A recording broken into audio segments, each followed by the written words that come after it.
France Bleu Limousin. La vie en bleu jusqu'à 11h. Et ce matin, c'est Laurence Moreau qui vous répond. Elle est coach en développement personnel. Bonjour Laurence. Bonjour Marie-Ange. Alors, vous avez monté une petite entreprise, je vais l'appeler comme ça, qui s'appelle CRPP Coaching. Qui travaille avec vous ? Eh bien, en fait, dans CRPP Coaching, actuellement, il y a moi. Oui. Donc, et alors, bon, j'avoue, mon mari travaille avec moi aussi. On a créé l'entreprise à deux, mais alors lui, c'est plus la partie comptable, gestion et autres. Et puis alors, moi, je m'occupe de tout ce qui est coaching et prise en charge des personnes. Alors, qu'est-ce que le coaching ? Alors là, c'est une excellente question. Oui. Si je vous la retourne, qu'est-ce que le coaching ? Qu'est-ce que vous savez du coaching ? Coaching, pour moi, c'est manager. Mhm. J'ai fait du sport en équipe. Donc, le coach était sur le bord. Oui. Il observe les joueurs, il peut leur dire ce qui ne va pas, il les encourage pour améliorer la chose. D'accord, on est entièrement d'accord. Par contre, est-ce que le coach travaille à votre place ? Ah bah non, c'est Ah sûr.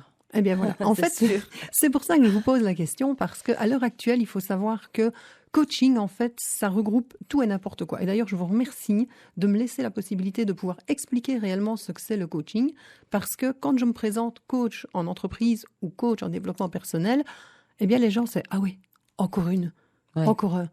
Et c'est vrai que je tiens vraiment à redorer, je veux dire, le blason du coaching, parce que c'est un métier à part entière, c'est un travail et c'est surtout un accompagnement. Coach, en anglais, c'est accompagner et c'est surtout apporter les gens, c'est entraîner, en fait, aider les gens à aller au-delà de ce qu'ils pensent, aller au-delà de leurs limites, comme vous dites par rapport au coach de sport. Sportif, hein. C'est vraiment aller voir, tiens, là, il y a un problème, là, tu n'as pas été vraiment au top du top, donc pourquoi et comment, surtout, on va travailler. Donc, le coaching, si ça doit se résumer en un mot, c'est comment.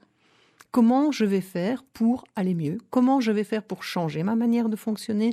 Et comment je vais faire pour rendre mon quotidien beaucoup plus agréable ? Dans quel domaine ça s'applique le coaching ?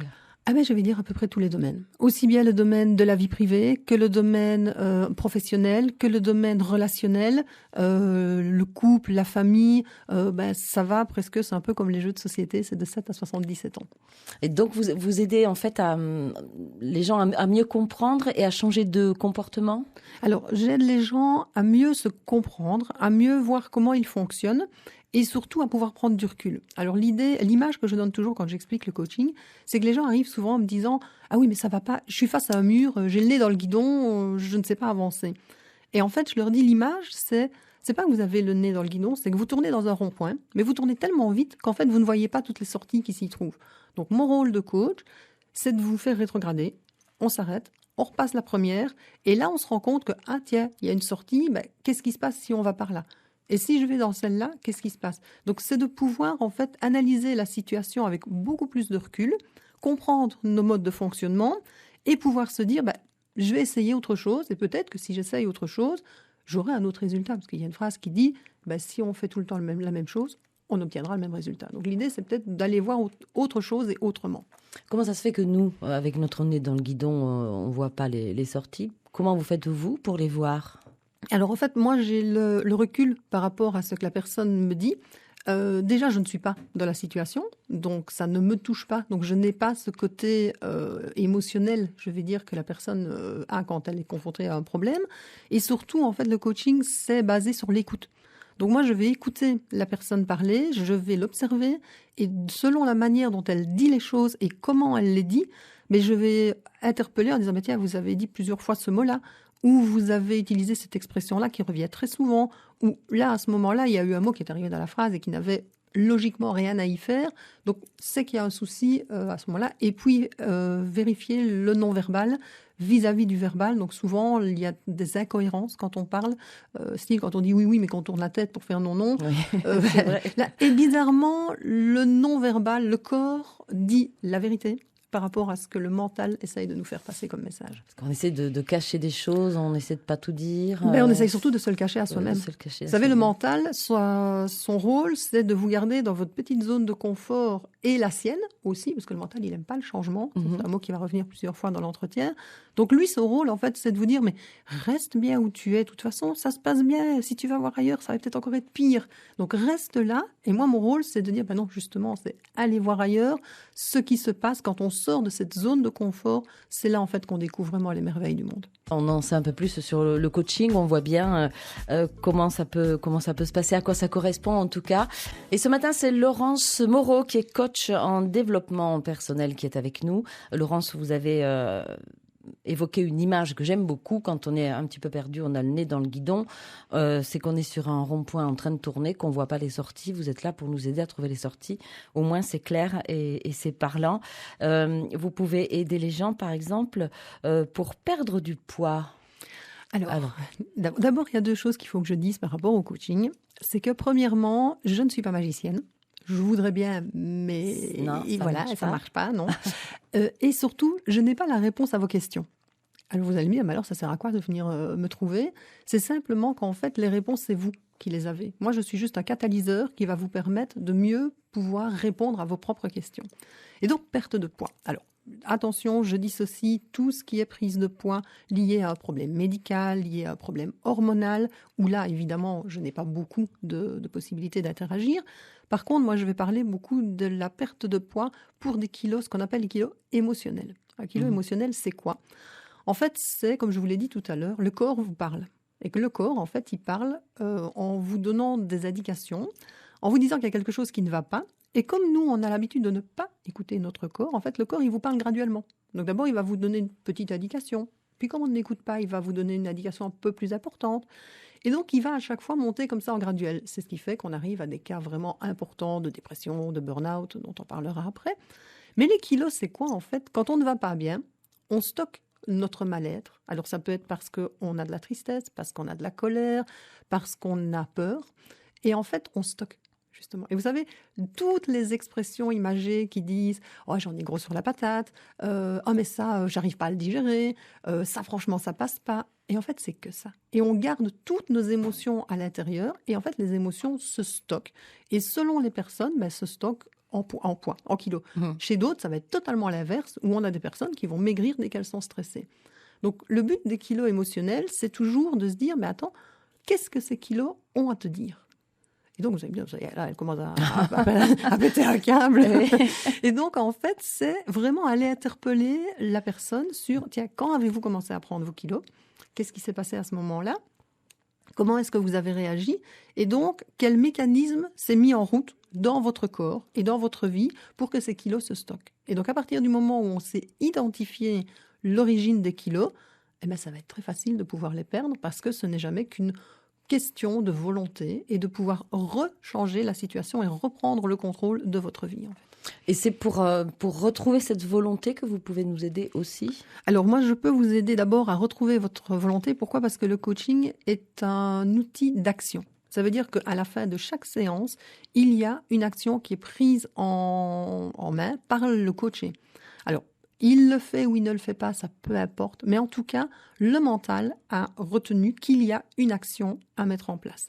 Et puis souvent, c'est un petit peu l'effet boule de neige ou l'effet engrenage. C'est qu'une action en entraîne une autre qui en entraîne une autre. Et au final, je vais vous donner une autre image. Si je vous lance une balle et que je vous la lance tout le temps à gauche, qu'est-ce que vous allez faire? Je vais tendre la main gauche et je vais attendre la balle. Voilà. Si à un moment donné, je le fais 10 fois de suite, vous allez faire le même geste. Par contre, si je vous lance à un moment donné la balle à droite, vous avez 2 options. Soit de vous continuer à tendre votre main gauche et vous loupez la balle, soit de vous changer et vous allez tendre la main droite. Et vous allez peut-être attraper la balle. Donc ça veut dire que mon but, moi, c'est d'aller vous confronter et d'aller vous dire, voilà, tiens, maintenant, si on faisait ça, qu'est-ce qui se passe? Et donc de pouvoir réellement rendre la personne actrice de sa vie et de sa situation pour qu'elle puisse décider elle-même, en conscience, de pouvoir changer ses comportements.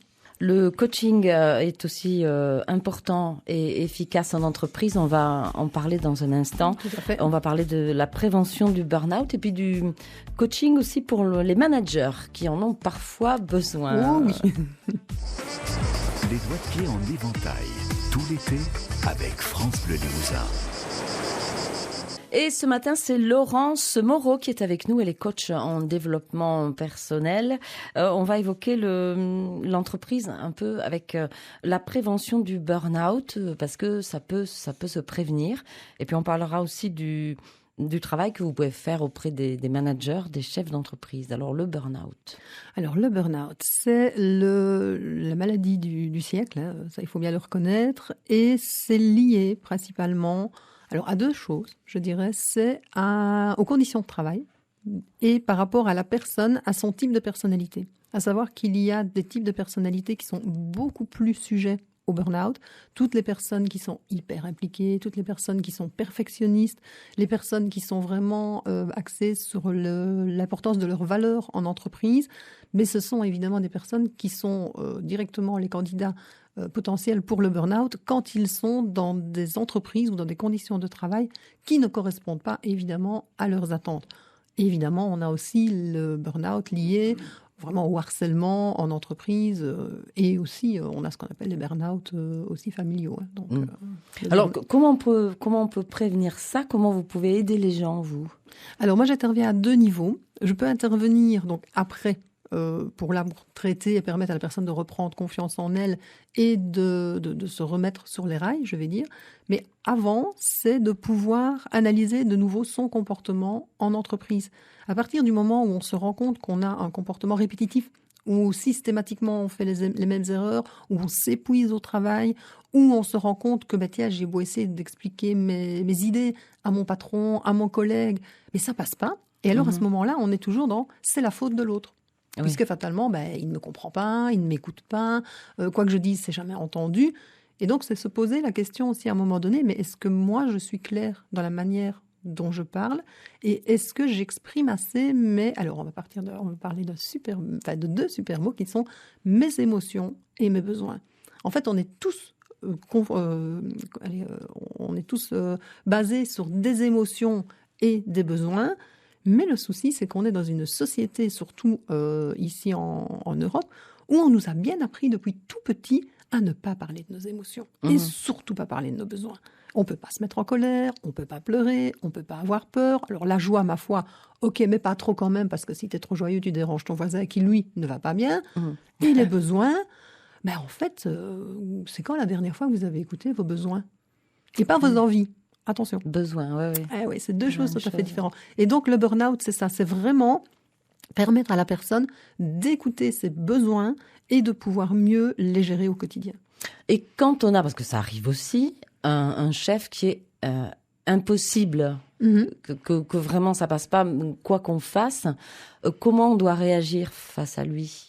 Alors, ça, en fait, je ne sais pas si vous connaissez le docteur Christophe Hague. Il a en fait, donc il est professeur à l'EM Lyon et il a fait tout un livre, justement, ça s'appelle La contagion émotionnelle, sur l'importance alors c'est ce qu'on appelle les enflures toxiques. C'est clair. Voilà, c'est clair, c'est net. Voire les gros cons, en fait, ça a les deux appellations. Ouais.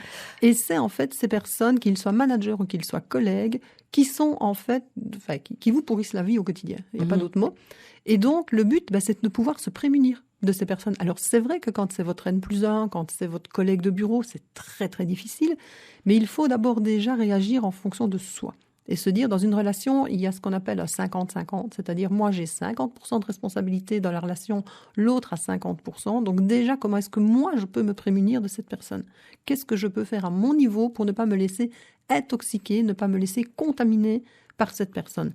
Et puis, évidemment, il y a tous les leviers, administratifs et autres, où il faut, à un moment donné, pouvoir oser aller expliquer que cette personne, elle n'est absolument pas du tout tolérante, elle n'est absolument pas du tout à sa place, parce qu'elle n'a pas les bons moyens, les bonnes façons de travailler. Donc, c'est clair que, heureusement, les entreprises, de plus en plus maintenant, sont attentives à ça, et sont attentives aux conditions de travail. Et donc, c'est vrai qu'il faut en parler. C'est déjà ça, la chose la plus importante, c'est en parler, et ne pas garder ça pour soi.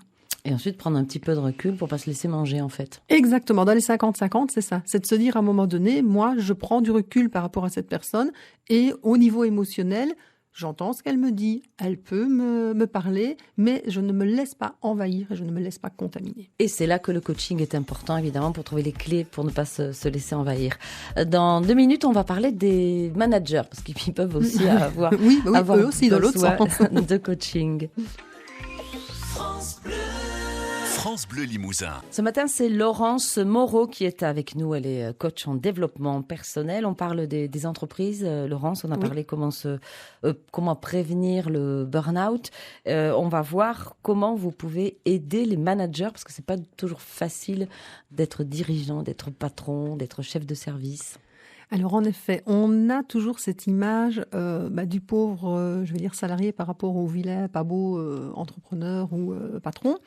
Maintenant, moi j'ai été les deux. Donc j'ai travaillé comme salarié, j'ai travaillé comme indépendante, mais j'ai été également manager dans une compagnie d'assurance. Donc je sais ce que c'est aussi que le rôle du manager. Et contrairement à ce qu'on pense, c'est pas le plus facile. Parce qu'en fait, il est tout le temps entre le marteau et l'enclume. Donc il y a le patron au-dessus, il y a l'équipe en dessous, et c'est lui qui doit gérer tout ce petit monde. Donc il a une pression sur les épaules qui est énorme. Et le patron d'entreprise, si on prend l'exemple d'une PME où c'est directement le patron avec les employés, mais en fait, lui, c'est pareil, parce que qu'y a-t-il derrière lui ? Sa femme, son banquier, son comptable, et donc tout ce petit monde ne lui fait pas de cadeau non plus. Donc il faut qu'il puisse à un moment donné pouvoir aussi lâcher la pression, que ce soit les managers, que ce soit les chefs d'entreprise. Donc le coaching en entreprise peut revêtir justement cet aspect, c'est d'aider le chef d'entreprise à mieux se sentir dans son entreprise. Alors attention, je ne fais pas d'audit, je n'arrive pas pour venir voir la comptabilité et la partie, je vais dire, financière ou technique de l'entreprise. Moi, mon rôle, c'est l'humain. C'est de venir voir le manager ou le chef d'entreprise, de nouveau d'analyser avec lui ses comportements, ses modes de fonctionnement, et de voir comment il peut, en les modifiant, le 50-50 et la balle de tennis dont je vous parlais tout à l'heure, si lui change son mode de fonctionnement, d'office, les employés derrière et toute la structure, c'est ce qu'on appelle la systémique, va changer et va se mettre en place différemment. Et le chef d'entreprise a besoin d'être accompagné. Pourquoi ? Parce qu'ils sont seuls. Ils sont souvent très seuls dans leur position. Et donc, ils n'osent parler à personne. Je parlais tout à l'heure du comptable, de la femme ou du banquier. Mais c'est pas à ces 3 personnes-là que le chef d'entreprise va aller dire « je me sens pas bien, j'en peux plus, au secours ». Donc, il faut quelqu'un d'externe pour pouvoir venir travailler. Donc, je travaille avec les chefs d'entreprise, alors en interne, soit je vais dans les entreprises, soit alors j'ai mis en place une autre technique avec des petits assistants, un petit peu particuliers, parce que le coaching, c'est toute une base d'outils. Et donc, j'ai des petits assistants qui sont des chèvres, des moutons et des cochons. Donc, je vais apprendre 2 nouveaux mots à vos auditeurs aujourd'hui. C'est la caprithérapie et la scrophathérapie. Donc, capri pour les chèvres, scropha pour les trouilles.